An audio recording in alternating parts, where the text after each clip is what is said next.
And yeah, I don't know. Let's keep going. This is interesting. Yes. So they did an initial sweep. They still can't find Tina. They bring in the FBI because Tina's a missing person. The FBI only works on it a little bit because the Department of Justice had taken over and they say they were doing an accurate job. But around this time, the county police are starting to interview suspects. So they interview a suspect, a man who had disappeared from Keddie shortly after the murders, but was later found in Oregon. Mm-hmm. They questioned him. They gave him a polygraph test. He passed the polygraph test. He was cleared. Well, another person they start interviewing is the Sharp's neighbor, Marilyn Smart, who's the mother of Justin, the kid that came over to have a sleepover, and they found him the next day and brought him out along with Greg and Rick. Remember him? Yep. Even though I just said it a couple of minutes ago. Yep. Marilyn Smart had claimed that she found a bloody jacket belonging to Tina in her basement and turned it over to police. But here's the thing. There's no official records of this existing. And where does that statement even come from about the bloody jacket? She said that she found the bloody jacket in her basement, thought it belonged to Tina, and turned it over to the police. But the police have no record of her turning anything in. So she just made this up as I don't think she made this up. Interesting. It's leading to our first and the main suspect. Her husband, Martin Smart, the father of Justin. Uh-huh. Okay. So they questioned Martin Smart also. He claimed that they asked him if did he have a hammer. He's like, yeah, I had a claw hammer, but he said it had gone missing from their home. Okay. Also, Pumas County Sheriff Doug Thomas, who was the lead investigator over the case, later stated that Martin had provided endless clues in a case that seemed to throw the suspicion away from him. Okay. And what were those clues? Some of them they haven't given the light of day. Okay. Because this is still an active and open investigation. But his main thing is that his claw hammer had gone missing. That was one of the things that he had said. In addition to interviewing the Smarts, detectives also interviewed numerous other locals and neighbors, several including members of the Sebo family. Recall had seeing an unknown green van parked at the Sharps cabin around 9 p.m. Others recall noticing a brown Densom parked at the residence that evening, which appeared to have a tire that was going flat. Danson is a car owned by Nissan. You wonder what a Danson is. It's a Datsun, first of all, Nick. Datsun. Yeah, whatever it's called. Shit. And yes, I do know what the Datsun is. It's a beautiful car from the 60s and 70s. Yeah, it's a Danson. I think it was Nissan's their way of getting into the American market. I might have that wrong. It might have already been a brand before it came over to the U.S. But, anyways, yeah, I'm aware of what Datsun is. It's one of my dream cars is to own a Datsun one day. I'm gonna own a Datsun. What the fuck does a Datsun look like? We're getting sidetracked, but what the hell is a Datsun? Please Google it. Look at the Datsun here. Let me. Okay. Okay, I see a picture of a Datsun Fairlady. So I'm immediately eating my words. Datsun was created in 1931, so it's been around for a minute. So, okay. Oh, I've seen this car, the Datsun 240Z. So, yeah, I've seen that car. So if you remember in the early 2000s, Nissan came out with a car called the 350Z. and they called it the Fair Lady, and it kind of Yeah. looked like a modern version of this car. I think they discontinued it a few years ago, or maybe they're still making it. But if you here Google 350 Nissan 350Z Okay. really quick, not to get super sidetracked. It's like, yes, we're talking about a murder. We're over here talking about a fucking Datsun. All right, look, you see the 350Z? Yes, Now I go see back it. to the 240Z, and it's supposed to be like a modern rendition of that old car. Oh, okay. Yeah, dude, the Datsun Eh, Fairlady, dream car. One day, hopefully, dream car. dream. Like literally top five All cars I right. would buy if money was no issue tomorrow. This is. Oh Back man, to the that's, podcast. yes. This is hell of a podcast. Hell of a podcast. Um. All right. So the investigation. Sorry, to get sidetracked. The investigation. Is going on. The police interview the surviving kids. Um, Pretty much Rick and Greg don't say that they didn't see anything, they didn't hear anything.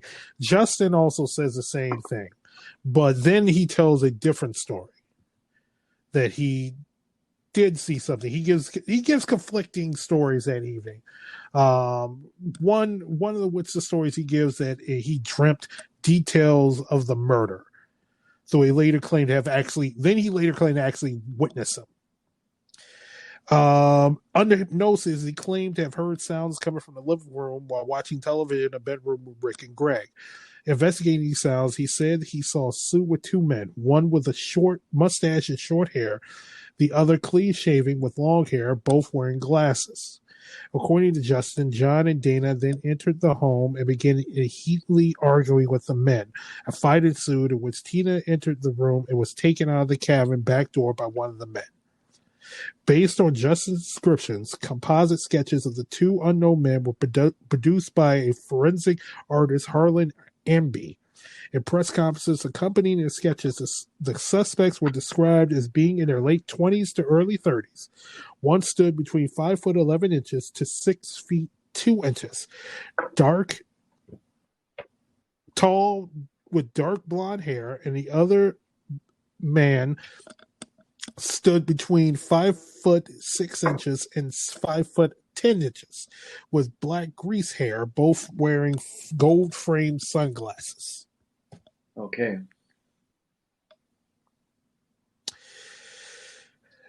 Okay. Who the hell are these people? I don't know. I don't trust Justin's. Testimony? He gave it under hypnosis. Yeah. Well, yeah, he gave one under hypnosis. Then he said that he did. First, he said he didn't see anything. Then he said he heard something. Then he said he dreamt of the murders. And he said he actually witnessed the murders. And he's a 12-year-old kid at the time. I think he's covering for something. You think he'll? I think he saw the murders. Did he maybe get tricked into letting these two gentlemen into the house? And He had no. I mean, it's not his house, so why would he let him in the house? It's not his house. He's hanging out with his friend Greg and his brother Rick. They're in the back in their room watching TV. well, that's what I'm saying. Like, do you think he feels guilty about letting them in the house? Maybe. No, he didn't let them in the house. So I'm trying to say he didn't let them in the house, but he saw them come into. I think he saw them. He knew who these people were, and he's giving a different description of the people that were in the house. I don't think he feels guilty at all. I think he might be scared, or